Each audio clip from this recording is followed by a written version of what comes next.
The first time Garla Jorvath walked into the frontier settlement of Ash Ridge with her clan delegation, she heard the whispers like a chorus of wasps, each sting precise and meant to wound. "Look at the size of that one," a woman muttered from behind a wagon wheel, her voice carrying on the autumn wind. "Built like a mountain, she is." "Unnatural," another voice added, this one belonging to a man working at the blacksmith's forge. "What kind of creature grows that large?" Garla kept her head high, her green skin gleaming in the late afternoon sun, her small tusks catching the light as she pressed her lips together. At nearly 7 feet tall, with shoulders that could bear the weight of a full-grown boar and arms thick with muscle that had been earned through years of working her family's land on the orc settlement beyond the eastern ridge, she knew what humans saw when they looked at her. They saw a monster, a brute, something to fear or mock depending on their courage. What they did not see was the woman who loved to tend the herb garden her mother had planted, who could recite poetry in the old tongue, who had cried when her youngest brother had left to join the northern clans. The delegation had come to Ash Ridge to negotiate a trade agreement, something that would benefit both the orc clans and the human settlements. For 3 years, tension had simmered between the two groups, ever since the war had ended with an uneasy truce. Garla's father, Chief Thorgrim Jorvath, had chosen her as part of the delegation specifically because of her knowledge of agriculture and her ability to speak the human tongue fluently. It was meant to be an honor. Instead, it felt like walking through a gauntlet of judgment. The human mayor, a portly man named Aldrich with sweat staining his collar despite the cool weather, greeted them with the kind of smile that did not reach his eyes. "Welcome, welcome," he said, his gaze skittering away from Garla to focus on her father and the other 2 male orcs who had accompanied them. "We have prepared quarters for your stay." The quarters turned out to be a barn on the edge of the settlement, clean enough but clearly meant to keep them separate from the human population. Garla did not complain, though her father's jaw tightened with suppressed anger. They were here to build bridges, not burn them. That evening, the delegation was invited to a feast in the community hall, a large wooden structure that smelled of pine and old smoke. Garla wore her finest tunic, deep blue with silver embroidery at the collar, and had braided her thick black hair with leather cords. She wanted to show these humans that orcs could be civilized, that they were not the savages whispered about in human stories. The hall fell silent when they entered. Garla took her seat at the long table, feeling every eye upon her. The chair groaned under her weight, and she heard someone snicker. Her father's hand touched her arm briefly, a gesture of solidarity, before he turned to engage the mayor in conversation about grain yields and trade routes. The feast began, and Garla focused on her plate, eating carefully and using the utensils provided even though most orcs preferred to eat with their hands. She was determined to be a model of propriety. "Pass the bread, would you?" The voice came from across the table, and Garla looked up to see a young human woman with auburn hair and a cruel smile. "Oh, wait, you probably ate it all already. I heard orcs have appetites like bears." Laughter rippled through the nearby seats. Garla felt heat rise to her cheeks, turning her green skin a darker shade. She had taken 1 piece of bread, no more than anyone else. "Here," she said quietly, sliding the basket across the table without meeting the woman's eyes. "I am surprised the chair has not broken yet," another voice added, this one from a young man with a patchy beard. "Maybe we should have given her 2 chairs, 1 for each half." More laughter.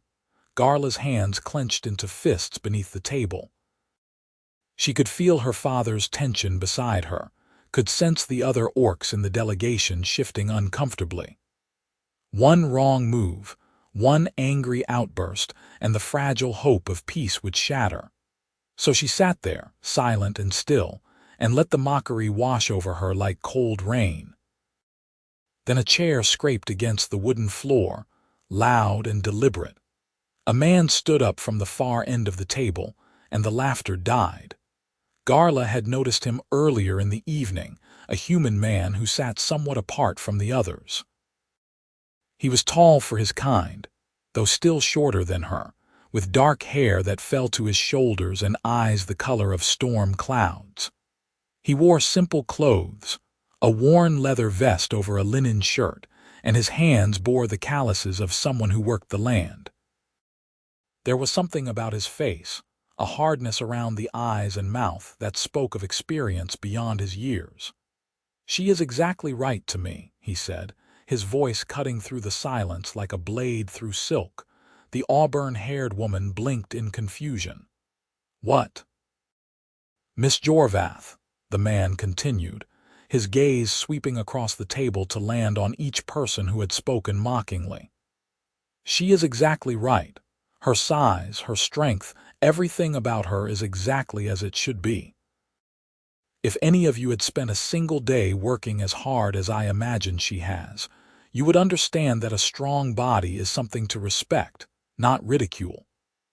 Garla stared at him, her breath caught somewhere between her lungs and throat. The man turned to face the mayor.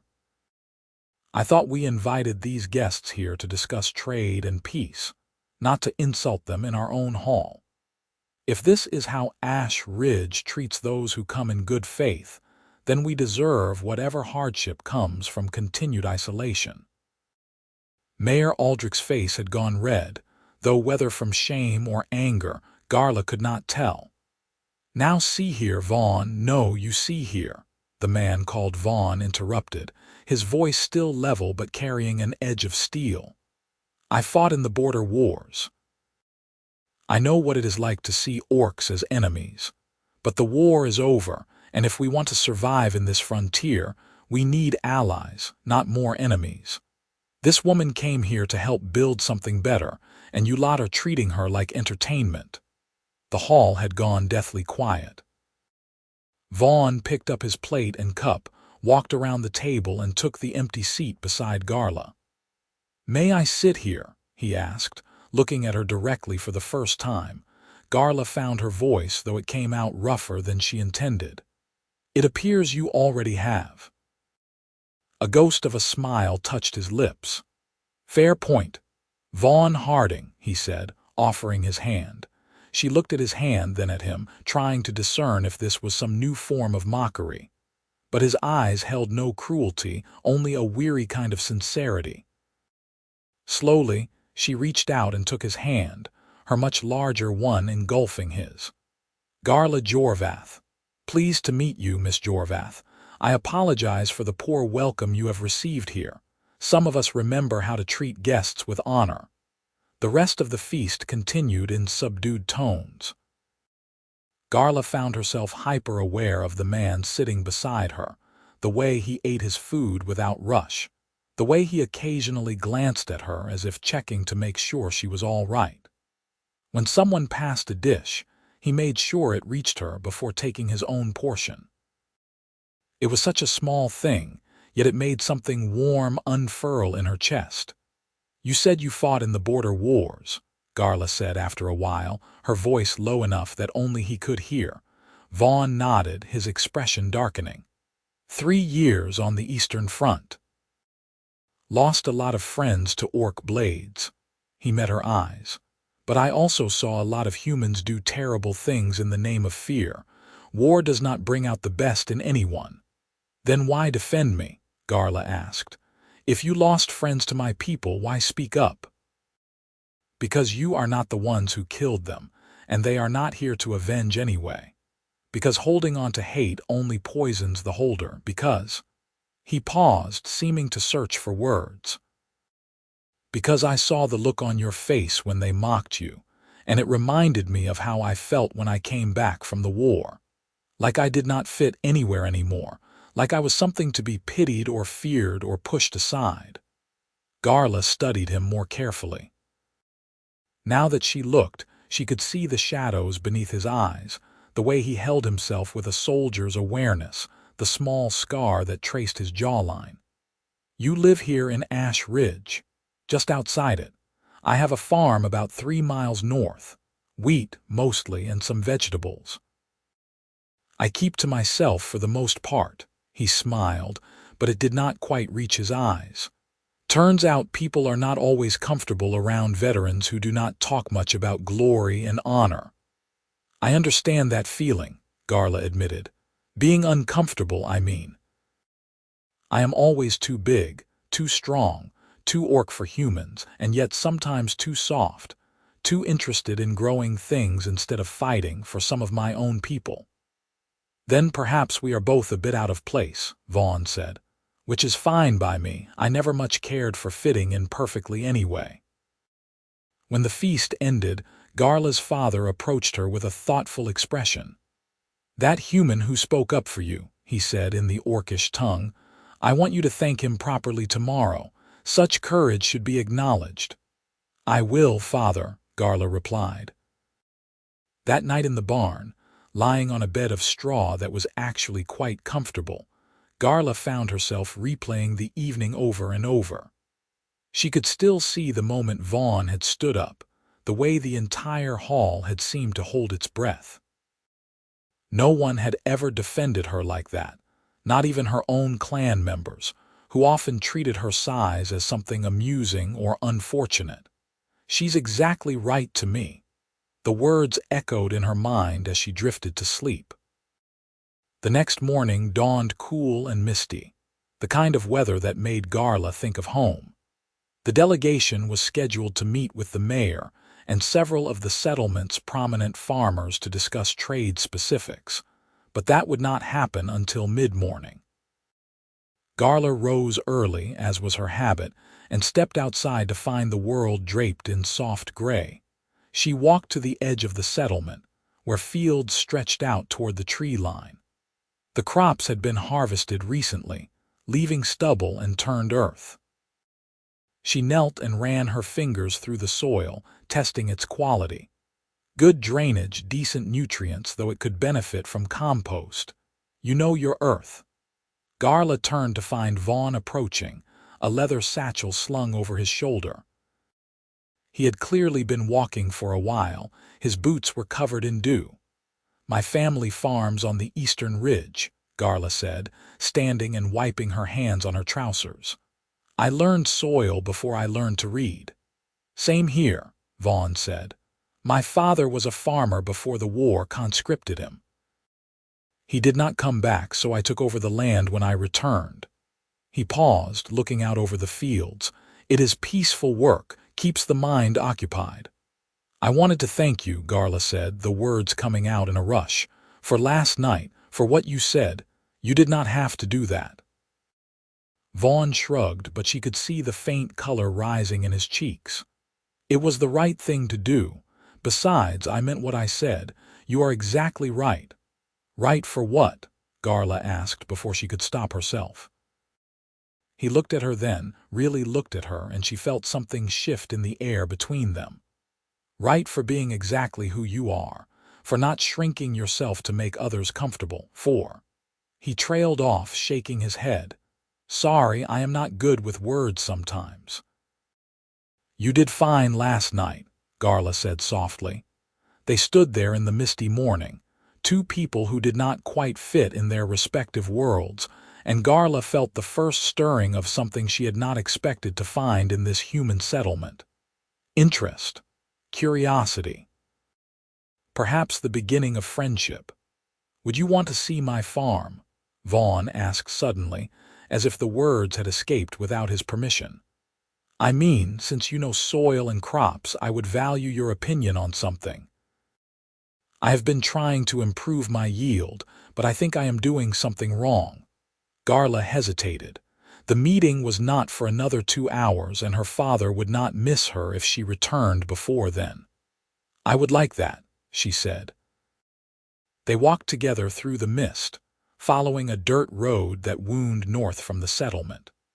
Vaughn talked as they walked, his voice steady and easy, telling her about the farm and the challenges of working it alone. Garla found herself relaxing in his presence, the tension she usually carried in human spaces easing with each step. His farm appeared through the mist like something from a painting. A small wooden house with smoke curling from the chimney, a barn in decent repair, fields stretching out in neat rows. It was humble but well-maintained, the kind of place that spoke of honest work and care. "It is not much," Vaughn said, suddenly seeming self-conscious, "but it is mine." "It is lovely," Garla said honestly. She walked to the nearest field, examining the soil and the remnants of the crop. "You harvested wheat here?" "Yes, but the yield was lower than expected. I rotated the crops like my father taught me, but something is not working." Garla knelt and dug her fingers deep into the earth, bringing up a handful and smelling it. "Your soil is depleted. It needs nitrogen. Do you have livestock?" "2 cows and some chickens." "Good. You need to let the manure age, then work it into the soil before winter. In spring, plant clover or beans in this field before the wheat. They will restore what the soil needs." Vaughn crouched beside her, watching her work with an expression of fascination. "How do you know all this?" "My mother," Garla said. "She was the best farmer in our clan. She taught me that soil is like a person. It needs care, rest, and the right nourishment to thrive." She smiled at the memory. "She used to say that farming is an act of hope. You plant something and trust that it will grow." "I like that," Vaughn said quietly. "An act of hope." They spent the next hour walking the farm, Garla offering suggestions and Vaughn listening intently. He asked questions that showed he was not just being polite, but genuinely wanted to learn. When she showed him how to check for drainage issues, he knelt beside her in the mud without hesitation. When she pointed out where he could plant a windbreak of trees, he immediately saw the value. "You should charge for this knowledge," Vaughn said as they finally headed back toward the house. "You could probably make a good living as a farming consultant." Garla laughed, the sound surprising her. She could not remember the last time she had laughed freely around a human. "I do not think many humans would hire an orc consultant." "Then they are fools," Vaughn said simply. He glanced at the sun, which was burning through the mist now. "You probably need to get back for your meeting." "Yes," Garla said, though she found herself reluctant to leave. There was something peaceful about this place, about his company. "Thank you for showing me your farm." "Thank you for the advice, I mean it. You probably saved my next harvest." He walked her to the edge of his property, then paused. "Will you be in Ash Ridge long?" "A few more days, I think. It depends on how the negotiations go." "Would you want to come back? To the farm, I mean." "I could." He seemed to struggle with what to say. "I could use more help, and I imagine you might want a break from the settlement." People can be exhausting. Garla felt warmth spread through her chest. "I would like that very much." They parted ways at the fork in the road, Vaughn heading back to his farm and Garla returning to Ash Ridge. As she walked, she caught herself smiling, her fingers still bearing traces of the earth from his fields. The negotiations that day went better than expected.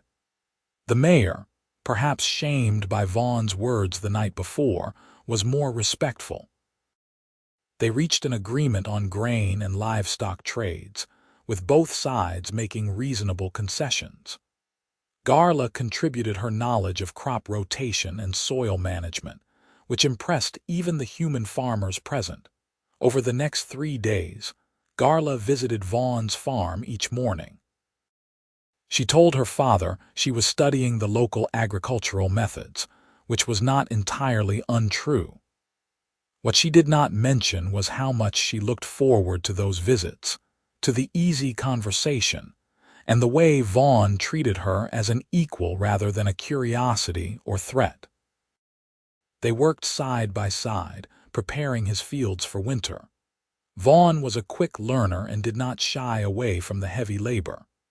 Garla found herself appreciating the way he moved, efficient and sure, and the way he sometimes paused to wipe sweat from his brow, his shirt clinging to his frame. She also appreciated the way he seemed genuinely interested in her thoughts on everything from crop yields to the weather to the old orcish legends she had grown up hearing. He told her stories, too, about his time as a soldier, though she noticed he skipped over the worst parts. She did not push. Everyone had shadows they preferred to leave unexamined. On the third day, as they sat on the porch of his house sharing bread and cheese for lunch, Vaughn said something that made her heart skip. "I am going to miss this when you leave." Garla looked at him, at the way the afternoon sun caught in his dark hair, at the honesty in his gray eyes. "I will miss it too," she admitted. "Maybe." Vaughn hesitated, then seemed to gather his courage. "Maybe you could come back sometime. To visit, I mean. I could write to you, let you know how the fields are doing with your suggestions." "I would like that," Garla said softly. "Though I should warn you, the mail carrier does not like coming to the orc settlements. You might need to leave letters at the trading post." "I will leave them wherever necessary," Vaughn said firmly. "I meant what I said at the feast, Garla. You are exactly right, exactly as you should be, and I—" He swallowed hard. "I find myself not wanting to say goodbye." Garla felt her breath catch. No one had ever spoken to her like this, with such quiet intensity. "Vaughn." Before she could finish, they heard voices calling her name. Her father and the other delegation members were looking for her. It was time to return to the settlement for the final feast, the one that would conclude their visit. "I have to go," Garla said, standing reluctantly. Vaughn stood too, and for a moment they simply looked at each other. Then he reached out and took her hand, his fingers warm against her palm. "Come back," he said, "please." "I will," Garla promised. "I will come back." The journey home to the eastern ridge took 2 days. Garla rode beside her father, her mind wandering back to the farm, to the man with storm-gray eyes who had defended her and welcomed her and made her feel, for the first time in her life, exactly right. "You are quiet," her father observed on the second day. "Just thinking," Garla replied. Her father grunted. "About that human farmer, I suspect, the one who spoke for you." Garla felt her cheeks heat. "He asked for my help with his crops, and you gave it freely, as is our way." Her father was quiet for a moment. "He is a good man, I think. There was honor in how he stood against his own people for you." "Yes," Garla said softly. "There was. Be careful, daughter. Humans and orcs mixing rarely ends well. There is too much history, too much pain on both sides." "I know, father." But even as she said it, Garla knew it was already too late for careful. Something had been planted during those days at the farm, something fragile and precious. An act of hope, as her mother would say. Autumn deepened into winter, and Garla threw herself into work on her family's farm. She helped with the harvest, preserved food for the cold months, and spent long hours in the greenhouse her mother had built, tending to the herbs that would provide medicine and seasoning through the winter. But no matter how busy she kept herself, her thoughts continually drifted to Ash Ridge, to the farm with the depleted soil and the man who had asked her to come back. True to his word, Vaughn left letters at the trading post. The first one arrived 3 weeks after her departure, carried by a traveling merchant who knew her father. "Dear Garla," it began in neat, careful handwriting. "I hope this letter finds you well. I wanted to let you know that I have been following your advice. I spread the aged manure across the wheat field and turned it into the soil. The chickens have taken to wandering into the house through a gap I need to repair. They seem to think the kitchen is part of their coop now. I hope you are settling back into life at home. I find myself thinking about our conversations and wishing I could ask your opinion on a dozen small things. The farm feels quieter now. I suppose I had grown used to having someone to talk to. Please write back if you have time. I would very much like to hear from you. Yours, Vaughn Harding. Garla read the letter 3 times, then carefully folded it and tucked it into the pocket of her tunic.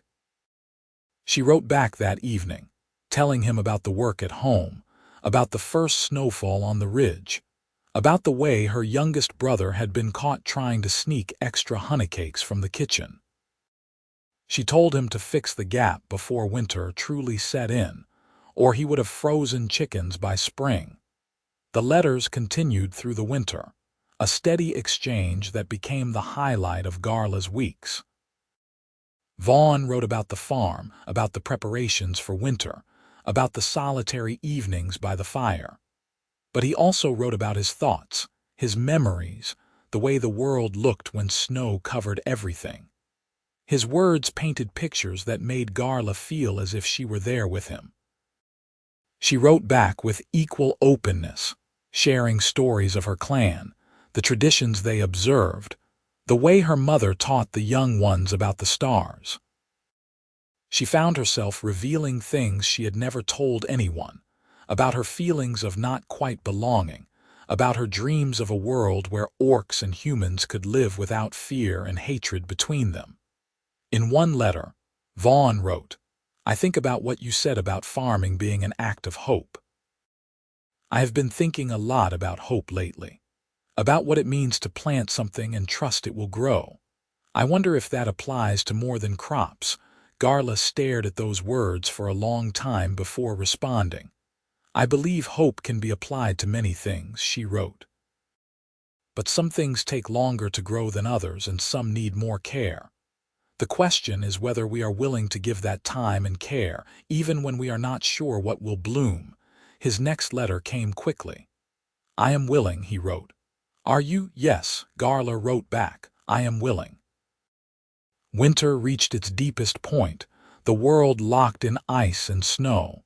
The letters kept coming, though less frequently now because the trading routes were treacherous. Each one felt more precious for its rarity. Then, in the dead of winter, the letters stopped. Garla waited a week, then 2, then 3. No message came. She tried to tell herself it was just the weather, the impassable roads, the danger of travel in deep winter. But a cold knot of worry took root in her stomach and grew with each passing day. "You are distracted," her mother said one evening as they worked together in the greenhouse. "Your mind is elsewhere." Garla did not deny it. Her mother was too perceptive for lies. "I am worried about a friend." "The human from Ash Ridge," her mother said. It was not a question. "Yes." Her mother was quiet for a moment, her weathered hands gentle as she transplanted a seedling. "Your father told me about him, about how he defended you." "He is a good man," Garla said softly. "I am sure he is." Her mother looked at her with eyes that held both love and concern. "But you know the danger of caring for someone across the divide. The world is not kind to such bonds." "I know, Mother, but I cannot help how I feel," her mother sighed.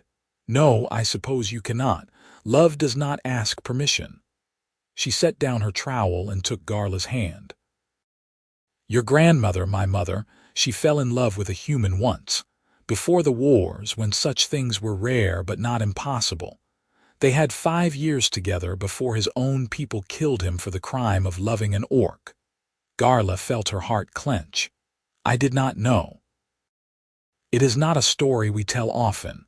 It broke something in her, that loss. But even so, she told me once that she would do it all again, that those 5 years were worth the pain that followed. Her mother squeezed her hand. "I tell you this not to discourage you, but so you understand the weight of what you are feeling. If you pursue this, you will face opposition from both our people and his. You must be certain it is worth it." "I am certain," Garla said. "Or at least, I want the chance to find out." Her mother smiled sadly. "Then you have my blessing for what it is worth. But be careful, my daughter. The world can be cruel to those who dare to hope."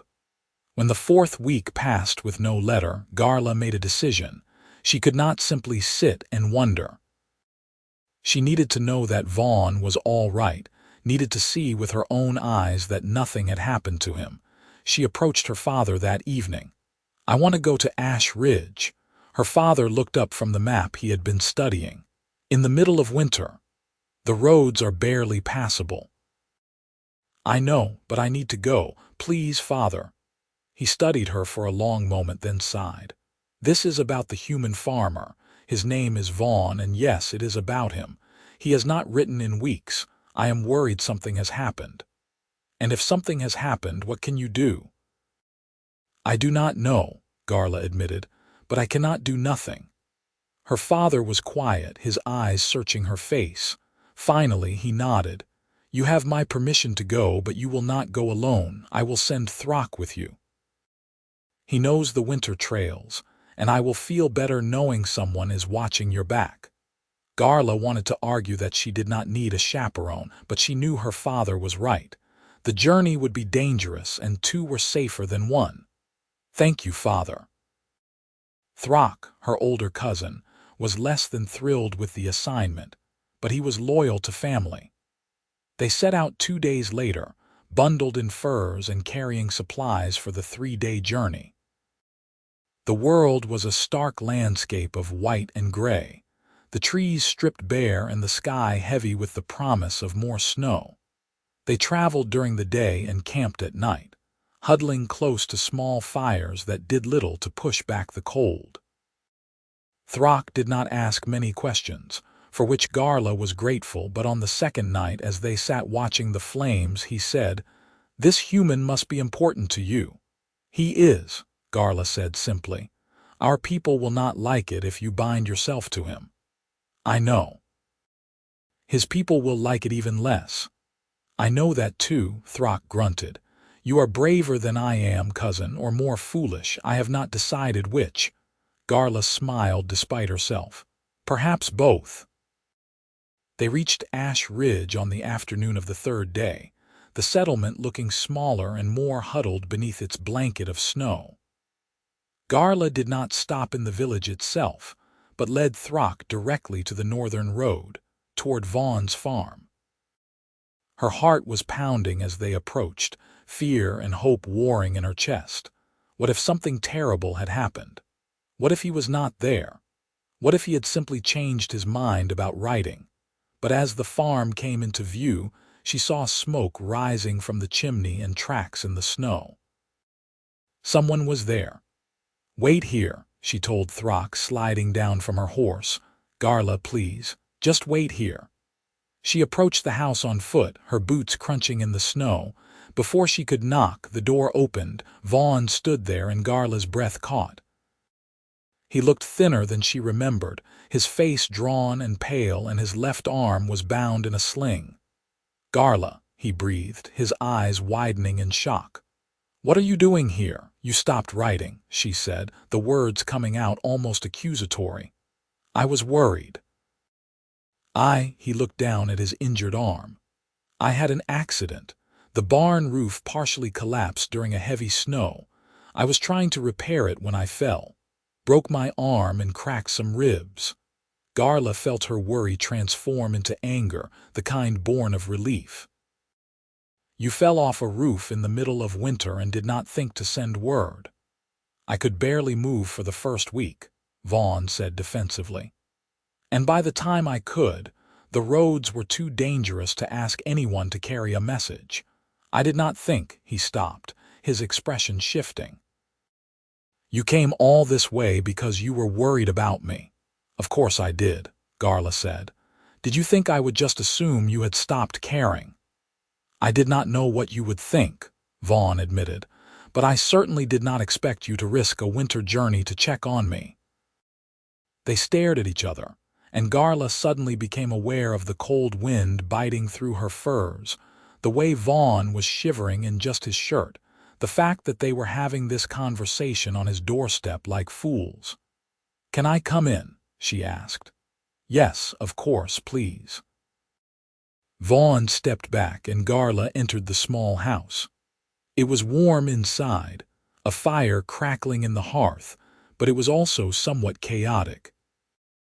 Dishes were piled in a basin, Clothes were draped over furniture, and the whole place had the air of someone who had been struggling to manage with one working arm. "My cousin is waiting outside with the horses," Garla said. "I should bring him in," Vaughn said immediately. "Please." "It is too cold to wait outside, and I have stew on the fire. There is plenty." Garla went back out and waved Throck forward. He approached with visible caution, his hand never far from the axe at his belt, but he followed her inside. "Throck, this is Vaughn Harding. Vaughn, this is my cousin Throck." The two men eyed each other warily. Throck was typical of male orcs, built like a bear and standing well over 6 feet tall, with scars on his face that spoke of battles fought and won. Vaughn, injured and human, was clearly at a disadvantage, but he did not back down. "Thank you for bringing Garla safely," Vaughn said, offering his good hand. "I am in your debt." Throck looked at the offered hand, then at Garla, then back at Vaughn. Finally, he grasped the human's hand briefly. "She wanted to come. I just made sure she got here alive." They sat around the small table, eating the stew Vaughn had made. It was decent, though lacking in seasoning, and Garla found herself mentally cataloging ways to improve it. The conversation was stilted at first, with Throck watching Vaughn like a hawk and Vaughn clearly uncomfortable under the scrutiny. But gradually, as the warmth of the house and the food settled over them, things eased. Throck mentioned the difficulty of the journey, and Vaughn shared his own experiences with winter travel during his military days. They found common ground in their respect for the dangers of the season, and by the time the meal was finished, Throck seemed marginally less hostile. "We will need to stay the night," Garla said. "It is too late to make it back to Ash Ridge before dark, and I do not trust the roads in the dark." "You can have my bed," Vaughn said immediately. "I will sleep by the fire, and Throck can have the loft in the barn. I have furs out there, and it is well insulated." "I am not taking your bed when you are injured," Garla protested. "And I am not letting a guest sleep on the floor," Vaughn countered. They argued about it for a while before finally compromising. Garla would take the bed. Vaughn would sleep on a pallet by the fire, and Throck would indeed take the barn loft, which he pronounced more comfortable than sharing close quarters with humans anyway. As night fell and Throck retreated to the barn, Garla helped Vaughn prepare his pallet. He moved stiffly, clearly in pain, though he tried to hide it. "You should have asked for help," she said softly, "from someone in the settlement, if not from me." "I have not made many friends here," Vaughn admitted. "Most people prefer to keep their distance from the odd veteran who defended an orc at a feast." Garla felt something twist in her chest. "They have been cruel to you because of me." "No," Vaughn said firmly, turning to look at her. "They have revealed their own small-mindedness, which has nothing to do with you. I do not regret what I said, Garla. I would say it again right now and louder if necessary. Even though it has cost you, it has not cost me anything I valued." He stepped closer, his good hand reaching out to gently touch her arm. "Your letters have been the best part of my winter. When I could not write back, I was afraid you would think I had forgotten you. But I have not forgotten a single thing, not the way you smell like herbs and earth. Not the way you laugh when something genuinely surprises you, not the way you listen to my stories like they actually mattered." Garla felt tears prick her eyes. "They did matter. They do matter." "I am falling in love with you," Vaughn said, the words tumbling out in a rush. "I know that is probably the worst thing I could say. I know all the reasons it is impossible, but I cannot keep pretending I am not. I think about you constantly. I dream about you. I count the days between letters. And when I fell off that roof, my first thought was not about my arm or my ribs. It was that I might never see you again." Garla felt the world narrow down to just the two of them, standing in the firelight. "I am falling in love with you too," she whispered. I have been since the moment you stood up at that feast. Vaughn's breath hitched. Garla. She did not let herself think about all the reasons this was complicated, all the ways it could go wrong. She just leaned down, mindful of his injuries, and pressed her lips to his. The kiss was gentle, tentative, a question and an answer all at once. Vaughn's good hand came up to cup her cheek, his thumb brushing against her green skin with a tenderness that made her heart ache. When they finally pulled apart, they were both breathing hard. "We are going to face opposition," Garla said, her forehead resting against his. "From my people, from yours, from everyone." "I know," Vaughn said. "But you told me once that farming is an act of hope, planting something and trusting it will grow. Maybe love is the same." "Maybe it is," Garla agreed. They stood there for a long moment, wrapped in each other's presence. Then Garla gently pushed him toward his pallet. "You need to rest. Those ribs will not heal if you do not take care of yourself." "Will you stay?" Vaughn asked. "Not just tonight, but longer, at least until I can manage on my own," Garla smiled. "Yes, I will stay." She helped him settle onto the pallet, then retreated to the small bedroom. But sleep was a long time coming. Her mind spun with the enormity of what had just happened, the declaration they had made. Love between an orc and a human. It was not unheard of, but it was rare enough to be remarkable, dangerous enough to be frightening. But it was also real. As real as the earth beneath her feet, as real as the seeds that pushed through soil toward the sun. The next morning, Garla woke to find Vaughn already up, struggling one-handed to feed the chickens. She took over the task, then made breakfast while he protested that she was a guest and should not be working. "If I am going to stay and help you recover," Garla said firmly, "then you will accept that help gracefully." Vaughn surrendered with a smile. Throck appeared from the barn as the sun fully rose, looking better rested than Garla expected. "The barn is warm," he announced. "I slept well." Over breakfast, Garla explained that she wanted to stay for a while to help Vaughn recover. Throck's expression darkened. "Your father will not be pleased." "My father trusts me to make my own choices," Garla said, though she was not entirely certain that trust extended this far. "And what exactly are your choices regarding this human?" Throck asked bluntly. Garla met her cousin's eyes. "That is between Vaughn and me." Throck looked between them, his expression unreadable. Finally, he sighed. "I will return and tell your father you are staying to provide assistance during the winter. I will not lie if he asks me directly, but I will not volunteer information either." "Thank you, Throck," Garla said sincerely. "Do not thank me yet. If this ends badly, I will be the one who has to live with knowing I left you here." He turned to Vaughn. "If you hurt her, human, there is no place you can hide that I will not find you." "Understood," Vaughn said evenly, "but I have no intention of hurting her." Throck departed an hour later, leaving Garla and Vaughn alone. The farmhouse suddenly felt very quiet, very intimate. "What have we done?" Vaughn asked softly, standing at the window and watching Throck's retreating form. "Something foolish," Garla said, coming to stand beside him. "Or something brave, perhaps both." He turned to her, his gray eyes serious. "I meant what I said last night, all of it. So did I. Then we will figure this out together." The days that followed fell into a rhythm. Garla took over the heavy work around the farm, tending to the animals, repairing what needed fixing, and managing the stores. Vaughn, forced to rest by his injuries, directed her, and provided what help he could with his good arm.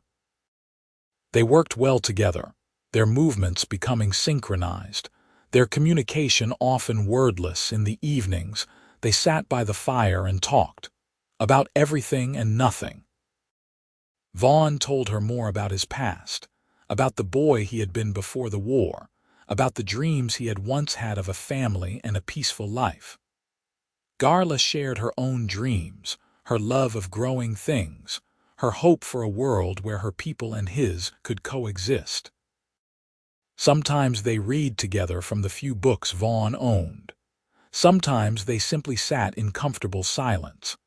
And sometimes, when the fire burned low and the world outside was lost to darkness, they kissed. Careful, tender kisses that promised more than they could yet deliver. "I want to court you properly," Vaughn said one night about 2 weeks into her stay. "I want to do this right. I am not sure what proper courtship looks like between a human and an orc," Garla admitted. "Then we will make our own way," Vaughn said. "But I want you to know my intentions are honorable. When you are ready, when we are both ready, I want to marry you, Garla." Garla felt her breath catch. Marriage. It was a huge step, one that would bind them together in the eyes of both their peoples. It would make their relationship undeniable, irrevocable. "I want that too," she said softly. "But we have time. Let us take this slowly, make sure we are building something that will last." "As long as we are building it together," Vaughn said, "I can be patient." Winter slowly began to loosen its grip. The days grew longer, the snow started to melt, and Vaughn's injuries healed enough that he could move without pain. Garla knew she should return home, that her prolonged absence would be causing concern, but she found herself reluctant to leave. "Come with me," she said one morning as they worked together in the barn. "Come to the orc settlement, meet my family properly, see where I come from." Vaughn paused in his work. "Would they welcome me?" "My parents will," Garla said. "I cannot speak for everyone else, but my family will honor you as my guest." "Then I will come," Vaughn said. "When?" "Soon. Once the roads are fully clear and we can travel safely." They made plans, discussing the journey and what Vaughn should expect. Garla warned him that some orcs might be hostile, that he would likely face some of the same prejudice she had faced in Ash Ridge. But Vaughn was undaunted. "If you can face my people for me," he said, "I can face yours for you." 3 weeks later, as the first green shoots began to appear in the thawing earth, they set out together. Garla had sent word ahead with a traveling merchant, letting her family know she would be returning and bringing a guest. The journey took 3 days, and with each mile closer to home, Garla felt her nervousness grow. She had faced mockery and prejudice among humans, but the thought of her own people rejecting Vaughn, rejecting what they had together, was somehow worse. "You are quiet," Vaughn observed on the second night. "I am nervous," Garla admitted. "So am I," Vaughn said with a small smile. "But we are in this together, remember. Whatever happens, we will face it side by side." The orc settlement appeared on the afternoon of the 3rd day, a collection of sturdy buildings built into the hillside, smoke rising from multiple chimneys. It was larger than Ash Ridge, more established, and as they approached, Garla saw faces appearing in doorways and windows. Her father met them at the edge of the settlement, his expression unreadable. Behind him stood her mother, her face showing a mix of concern and acceptance. "Father," Garla said, dismounting. "Mother, this is Vaughn Harding." Vaughn dismounted as well, and to Garla's relief, he bowed respectfully to her parents.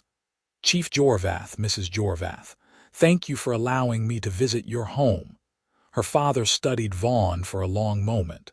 "The human who defended my daughter, who sent letters through the winter, who fell off a roof and nearly got himself killed." "Yes, sir," Vaughn said, not flinching under the scrutiny. "And now you come here to an orc settlement knowing you might not be welcome." "I come here because Garla asked me to, and because I want to know her world as she has come to know mine." Her father's expression softened slightly. "You have courage, I will grant you that." He turned to Garla. "And you, daughter, are you certain about this path?" "I am, father," Garla said firmly. "Then he is welcome as our guest," her father declared. "Let no one raise a hand or voice against him while he is under my protection." Relief washed through Garla. It was not total acceptance, but it was a start. Her mother approached and surprised them both by hugging Vaughn briefly. "Welcome to our home," she said warmly. "Come, you must both be tired and hungry." As they walked through the settlement toward her family's dwelling, Garla was aware of the stares, the whispers. Some orcs looked curious, others disapproving, and a few openly hostile. But her father's word held weight, and no one challenged them directly. That evening they shared a meal with Garla's family. Her parents, her two brothers, her grandmother, and several cousins gathered around the large table. Vaughn was asked many questions, some friendly and some pointed. He answered them all honestly, speaking of his farm, his past, and his intentions toward Garla. "You would bind yourself to an orc?" one of her uncles asked, his tone skeptical. "Face the scorn of your own people." "I would bind myself to Garla," Vaughn corrected gently. "And yes, I would face whatever comes with that choice." "Why?" her grandmother asked, her old eyes sharp. "What do you see when you look at my granddaughter?" Vaughn looked at Garla, his expression open and honest. "I see someone strong and kind and brilliant. I see someone who knows the land and understands the value of patience. I see someone who has faced cruelty and remained gentle, who has been hurt and remained hopeful. I see the woman I love, and I do not care that she is orc and I am human. I only care that she is herself, exactly as she is." The table fell silent. Garla felt tears sting her eyes. Her grandmother smiled, the expression transforming her weathered face. "Then you see truly," she said, "and that is enough for me." Over the next week, Vaughn stayed with Garla's family and gradually won over more of the settlement. He worked alongside the orc farmers, showing them techniques he had learned and asking questions about their methods. He played with the orc children, who found his human appearance fascinating. He shared stories with the elders and listened respectfully to their wisdom. Garla watched him integrate into her world, and her love for him deepened. He did not try to change who he was, but he also did not demand that others change for him. He simply existed, honest and open, and let people come to their own conclusions. One evening, as they walked together through the settlement, Vaughn said, "I like it here. It feels more welcoming than Ash Ridge ever did." "You expected savages," Garla said with a slight smile. "I expected people," Vaughn corrected, "and I found them. Just as I found you are a person, not a monster, despite what some humans claim." They stopped at the edge of the settlement, looking out over the valley below. Spring was in full bloom now, the world green and alive. "I want to marry you," Vaughn said suddenly. "Soon. Not in some distant future, but soon. I want to bind my life to yours in a way that no one can question or dismiss." Garla turned to him, her heart pounding. "You are certain? Once we do this, there is no going back. You will be outcast from many human communities. Your life will be harder."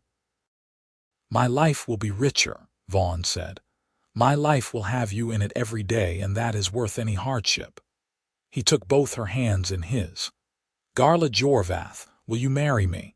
Will you be my wife, and let me be your husband, and build a life together that bridges both our worlds?" Garla felt joy and fear and hope all tangled together, but underneath it all was certainty. "Yes," she said. "Yes, I will marry you." They told her parents that night. Her father looked resigned but not surprised. "You have my blessing," he said. "Though I warn you, there will be those who do not approve." "There always are," Vaughn said. "But with respect, sir, I do not need everyone's approval. I only need Garla's love and your blessing." "You have both," her mother said, smiling through tears. "When will this wedding take place?" "Soon," Garla said. "But we need to return to Vaughn's farm first. We need to make arrangements, prepare for a life together." They set out 2 days later with her parents' blessing and gifts from the settlement. The journey back to Ash Ridge felt different now. charged with the promise of the future. When they reached Vaughn's farm, they threw themselves into preparation. Vaughn wrote to a friend from his military days, a chaplain who had settled in a nearby town, asking if he would be willing to perform a marriage ceremony. Garla worked on fixing up the farmhouse, making it truly their home rather than just his. 3 weeks later, the chaplain arrived. He was an older man named Brother Marcus, with kind eyes and a pragmatic demeanor. When he saw Garla, he raised his eyebrows but did not comment. "Vaughn wrote to me about you," he said simply. He said he was marrying an orc woman and wanted someone who would not refuse based on prejudice. "I have seen too much war and hate in my life. If you two have found love, I will gladly bless it." The wedding was small. Brother Marcus performed the ceremony in the farmhouse, with Throck and 2 of Vaughn's old military friends as witnesses. There was no fancy dress, no elaborate feast. Just 2 people promising to love and support each other for the rest of their lives. "Do you, Vaughn Harding, take this woman to be your wife?" Brother Marcus asked. "I do," Vaughn said, his eyes never leaving Garla's face. "And do you, Garla Jorvath, take this man to be your husband?" "I do," Garla said, her voice steady despite the tears streaming down her cheeks. "Then, by the power vested in me, I pronounce you husband and wife. May your love be a light in the darkness, a bridge between worlds and a testament to hope." Vaughn kissed her then, and Garla felt the last of her fears melt away. They were married. They were bonded. Whatever came next, they would face it together. The weeks that followed were not easy. Word of their marriage spread and reactions were mixed. Some in Ash Ridge were scandalized, calling Vaughn a traitor to his own kind. Others were curious or even supportive in quiet ways. Garla's settlement was similarly divided, with some orcs praising her courage and others denouncing her choice. But Garla and Vaughn did not let the opinions of others define them. They worked the farm together, planting crops and tending animals. They welcomed visitors who came in peace, whether orc or human. And slowly, grudgingly, they began to earn a kind of respect. The crops that year grew strong and healthy, benefiting from Garla's knowledge and Vaughn's hard work. Other farmers, seeing their success, began to ask for advice. Garla found herself consulting with both human and orc farmers, sharing techniques and learning new ones. Vaughn often accompanied her, and together they became known as the couple who could make anything grow. One day in late summer, a young orc woman arrived at their farm. She was small for an orc, barely 6 feet tall, with nervous eyes and wringing hands. "I heard you married a human," she said to Garla. "I wanted to see if it was true." "It is true," Garla said gently. "Why?" The young woman glanced around as if checking for eavesdroppers. "I have been courting a human man from the next settlement over. My clan has forbidden it. They say I will be cast out if I continue, but I love him and he loves me. I wanted to know. How did you find the courage?" Garla felt her heart ache with recognition.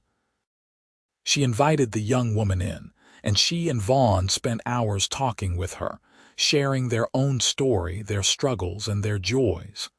When the woman left, she looked more hopeful than when she had arrived. "We are going to have more visitors like her," Vaughn said that night as they lay in bed. "Word is spreading that we are here, that we made it work." "Does that bother you?" Garla asked. "No," Vaughn said, pulling her closer. "It makes me proud. We are proof that it is possible, that love can bridge the divide." More visitors came as the months passed. Some were curious, some were seeking advice, and some were simply looking for a place where they would not be judged. Garla and Vaughn welcomed them all, and gradually their farm became known as a safe haven for those who did not fit neatly into one world or the other. The following spring, Garla discovered she was pregnant. The news filled her with joy and terror in equal measure. A child half orc and half human. What would their child face in this divided world? Our child will be loved, Vaughn said when she voiced her fears. By us, by your family, by everyone who matters. And we will raise them to be strong and kind and proud of both their heritages. The pregnancy was difficult.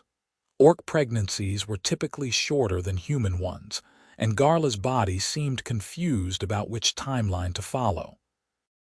But she was strong, and with Vaughn's constant support and her mother's help during the final weeks, she gave birth to a healthy baby girl on a crisp autumn morning. They named her Vera, a name that meant faith in the old human tongue and hope in the Orcish language. Vera was perfect. She had Garla's green skin, though lighter in shade, and small tusks that were barely visible. She had Vaughn's gray eyes and dark hair. She was a perfect blend of both her parents, a living symbol of their love. She is beautiful, Garla's mother said, cradling her granddaughter, and strong. She will do well in this world. She will make her own place in it, Vaughn said, his finger gently stroking Vera's tiny hand. Just as we have. The years passed, and their little farm became a thriving homestead. They expanded the fields, built a larger barn, and even constructed a guest house for the increasing number of visitors who came seeking advice or refuge. Vera grew into a bright, curious child who charmed everyone she met, orc and human alike. Garla and Vaughn became known throughout the region as mediators and advisors. When disputes arose between human and orc communities, they were often called upon to help find solutions. Their marriage, once scandalous, became a symbol of what was possible when people chose love over fear. On their 5th wedding anniversary, as they sat on the porch watching Vera play in the garden, Vaughn said, "Do you remember when I stood up at that feast and said you were exactly right?" "I remember," Garla said softly. "I meant it then, but I did not fully understand what I was saying. You were not just exactly right for me. You were exactly right for this life, for building something new, for showing people that different does not mean wrong." He took her hand. "You are the bravest person I know." "We are brave together," Garla corrected. "I would not have had the courage to face all this without you beside me." They sat in comfortable silence, watching their daughter, and Garla reflected on how far they had come. From that first moment when he had defended her against mockery, to this peaceful evening with a family and a future full of promise. It had not been easy. There had been setbacks and struggles, moments of doubt and pain. But through it all, they had held onto each other and the hope that love could be stronger than prejudice. That hope had proved true. As the sun set over their farm, painting the sky in shades of gold and rose, Garla leaned against her husband and smiled. The world was still divided in many ways. Humans and orcs still viewed each other with suspicion in many places. But here, on this small farm, they had created something different. A bridge. A sanctuary. A testament to the power of choosing love over hate, understanding over fear, hope over despair. "Mama, Papa, look," Vera called out, holding up a flower she had picked. "It is the biggest one yet, beautiful sweetheart," Garla called back. Vaughn squeezed her hand. "Just like her mother." "She gets her beauty from both of us," Garla said. "Fair point." They watched their daughter dance through the garden, and Garla thought about her mother's words all those years ago. That farming is an act of hope, planting something and trusting it will grow. She and Vaughn had planted something together, something that went far deeper than crops. They had planted the seeds of understanding, of acceptance, of a future where orc and human could stand side by side not as enemies, but as family. And those seeds had grown into something beautiful. As night fell and stars began to appear in the darkening sky, they called Vera inside. Together, the 3 of them sat by the fire, Vaughn reading from a book while Garla and Vera listened. It was an ordinary evening, simple and peaceful, and yet it represented everything they had fought for. The right to love who they chose, the right to build a life together, the right to exist in a world that had tried to tell them they did not fit. They had proven that world wrong, and in doing so, had made it a little bit better. Later, after Vera was asleep and the house was quiet, Garla and Vaughn stood at the window looking out over their land. The fields were full and healthy, ready for the coming harvest. The barn was sturdy and well maintained. The garden flourished with herbs and vegetables. Everything they had built together with love and hard work and unwavering faith in each other. "Thank you," Garla said softly. "For what?" "For standing up when everyone else stayed silent.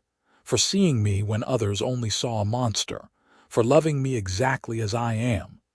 Vaughn turned to her, his hand cupping her face with the same gentleness he had shown that very first time. "You never needed to thank me for that. Loving you is not a choice I made. It is simply who I am now, who I will always be." They kissed in the moonlight, husband and wife, orc and human, two souls who had found each other against all odds and built something lasting. Their love was not perfect, for no love is. But it was real and true and strong enough to weather any storm. And that, in the end, was exactly right. The years continued to unfold with the steady rhythm of seasons turning and crops growing. Vera became a young woman who moved between the orc settlement and the human communities with ease, accepted by both because she carried the best of both worlds. She inherited her mother's knowledge of the land and her father's steady determination, and many predicted she would do great things. Garla and Vaughn grew older together, their hair graying and bodies marked by years of labor, but their love never diminished.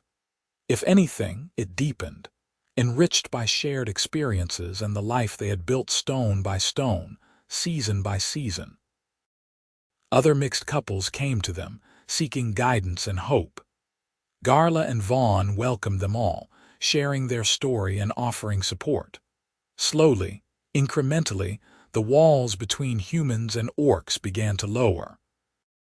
It would take generations to fully heal the wounds of war and prejudice, but every small step mattered. On a summer evening many years after that first feast in Ash Ridge, Garla and Vaughn attended a gathering in the settlement. They were older now, respected elders in both communities. The mayor, who had once barely tolerated their presence, had been replaced by a younger man who believed in cooperation between species. As they entered the community hall, there was no mockery, no cruel whispers. Instead, people greeted them warmly, both humans and the handful of orcs who had come for the occasion. They took their seats at the main table, honored guests rather than tolerated strangers. During the feast, a young human man stood up. He looked nervous, his hands trembling slightly as he cleared his throat. "I have an announcement," he said.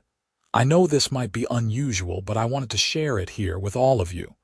He reached out his hand, and a young orc woman stood beside him. "Mira has agreed to marry me.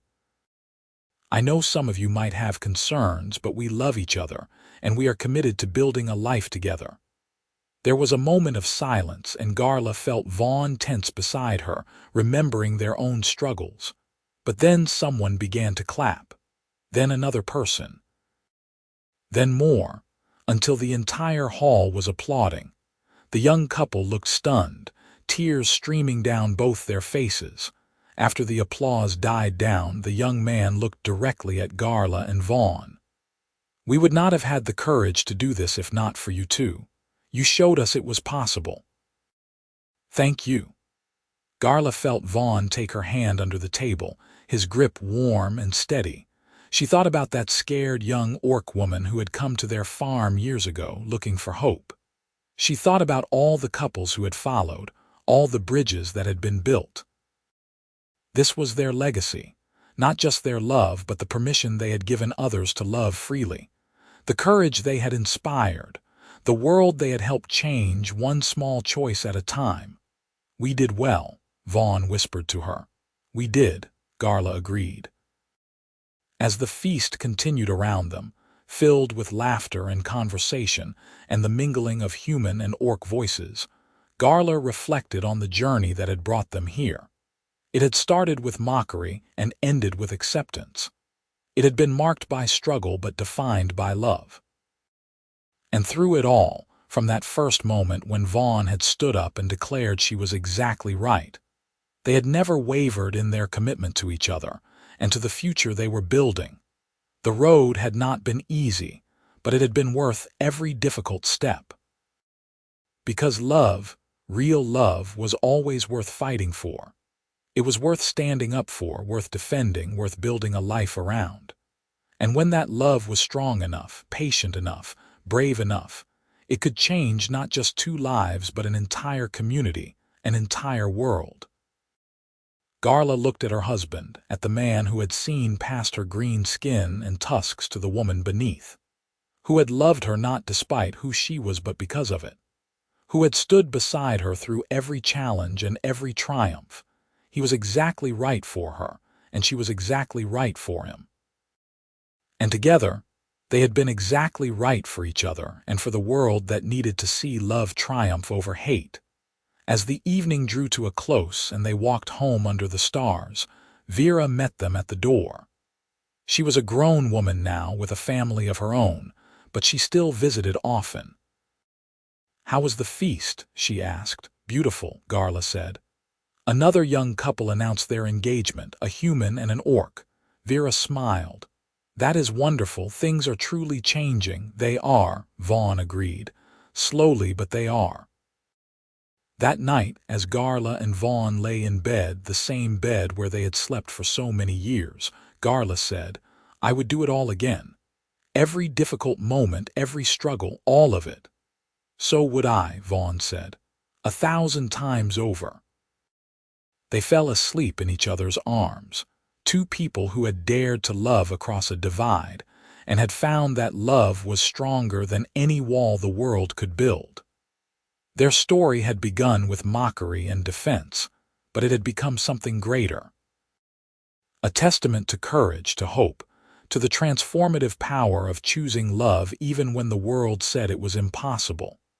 And in choosing that love, in standing firm in the face of opposition, in building a life together one day at a time, they had not just found their own happiness. They had lit a light for others to follow, showing that different backgrounds, different appearances, different species did not matter when 2 hearts beat as one. The farm that had once belonged to a solitary veteran became a symbol of unity. The woman who had been mocked for her size became a respected leader. The man who had stood up when others stayed silent became known for his wisdom. And together, they proved that sometimes the most revolutionary act is simply to love someone the world tells you not to love, and to do it openly, proudly, and without apology. Their love story was not a fairy tale. It was something better. It was real, hard-won, and lasting. It was exactly right, just as they had always been for each other. And as the seasons turned and the years passed, as their farm thrived and their family grew, as the communities around them slowly learned to see each other as people rather than enemies, Garla and Vaughn lived their truth. They loved each other fiercely and tenderly. They worked side by side. They welcomed all who needed shelter or hope, and they never forgot the moment that had started it all, the moment when one man had the courage to stand up and say, "She is exactly right to me." Those words had changed everything. They had been the first seed planted in soil that would eventually grow into a garden of acceptance and understanding. And Garla and Vaughn tended that garden carefully, nurturing it with patience and love, until it bloomed into something neither of them could have imagined that first night, a future where orc and human children played together without fear, where mixed couples walked hand in hand through streets without facing violence, where being different was not a curse but a celebration. It was not a perfect future, for prejudice still lingered in many hearts, but it was better, so much better than it had been. And it all started with two people who refused to let the world define who they could love. As Garla watched the sunrise from the porch of their farm one morning, Vaughn's arm around her shoulders and their grandchildren playing in the yard, she felt a deep sense of peace. They had lived a good life. They had loved well. They had made a difference. She was exactly right, and so was he, and together they were exactly what the world needed. And that was the best kind of happily ever after anyone could ask for.